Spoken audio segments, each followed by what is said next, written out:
नमस्कार विद्यार्थी मित्रांनो, पूर्व माध्यमिक शिष्यवृत्ती परीक्षा इयत्ता 8वीतील गणित या विषयातील संख्यांवरील क्रिया या घटकातील गुणोत्तर, प्रमाण व चलन या उपघटकाचा आज आपण अभ्यास करणार आहोत। गुणोत्तर: जर एक राशी त्याच एककातील दुसऱ्या राशीच्या किती पट आहे हे दर्शविणाऱ्या परिमाणास गुणोत्तर असं म्हणतात। थोडक्यात, जेव्हा दोन राशींची तुलना भागाकार या क्रियेने केली जाते तेव्हा त्या संख्यांच्या भागाकारास गुणोत्तर म्हणतात। गुणोत्तर दर्शविण्यासाठी विसर्ग हे चिन्ह वापरतात। उदाहरणार्थ, 2/300 असणारे गुणोत्तर 2/3 किंवा 2/3 असं लिहितात। गुणोत्तराविषयी अधिक कोणतेही गुणोत्तर हे संक्षिप्त रूपात लिहिण्याचा प्रघात आहे, म्हणजे त्याचं सोपं रूप लिहिणं आवश्यक असतं। गुणोत्तर काढताना त्यांची एकके समान असल्याने व त्यांचा भागाकार करावा लागत असल्याने गुणोत्तराला एकक नसते।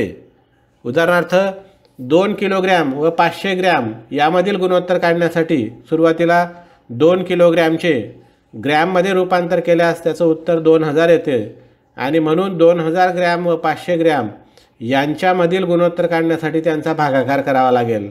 म्हणून 2000/500 म्हणजे 4/1 म्हणजे 4/1 हे या उदाहरणातील गुणोत्तर होय। म्हणजेच गुणोत्तराला एककाची आवश्यकता नसते, कारण त्या संख्यांमधला भागाकार हा एकच एकक असल्यामुळे त्या ठिकाणी एकक देण्याची आवश्यकता नसते। प्रमाण: जेव्हा दोन गुणोत्तरे समान असतील तेव्हा त्या गुणोत्तरातील संख्या प्रमाणात आहेत असं म्हणतात। थोडक्यात, गुणोत्तरांच्या समानतेला प्रमाण असं म्हणतात। A, B, C, D या संख्या जर प्रमाणात असतील तर A/B बरोबर C/D म्हणून A गुणिले D बरोबर B गुणिले C। या ठिकाणी आपण अंत्यपदांचा गुणाकार बरोबर मध्यपदांचा गुणाकार असेही म्हणू शकतो, कारण A आणि D ही या संख्यांमधली अंत्यपदे आहेत तर B आणि C ही या संख्यांमधली मध्यपदे आहेत।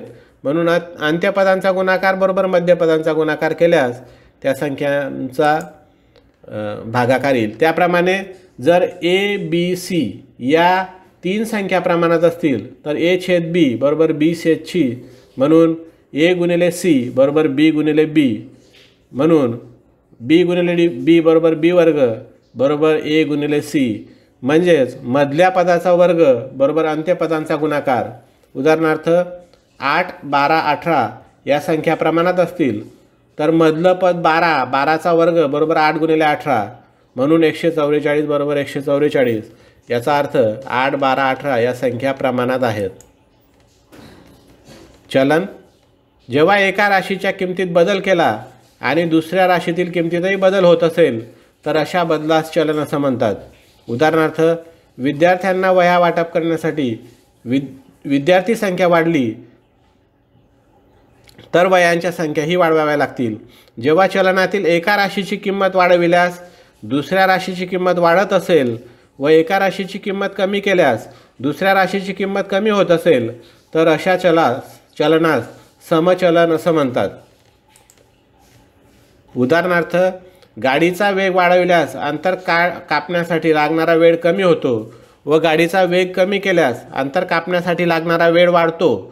म्हणजेच जेव्हा चलनातील एका राशीची किंमत वाढविल्यास दुसऱ्या राशीची किंमत कमी होते व एका राशीची किंमत कमी केल्यास दुसऱ्या राशीची किंमत वाढत असेल तर अशा चलनास व्यस्त चलन असं म्हणतात।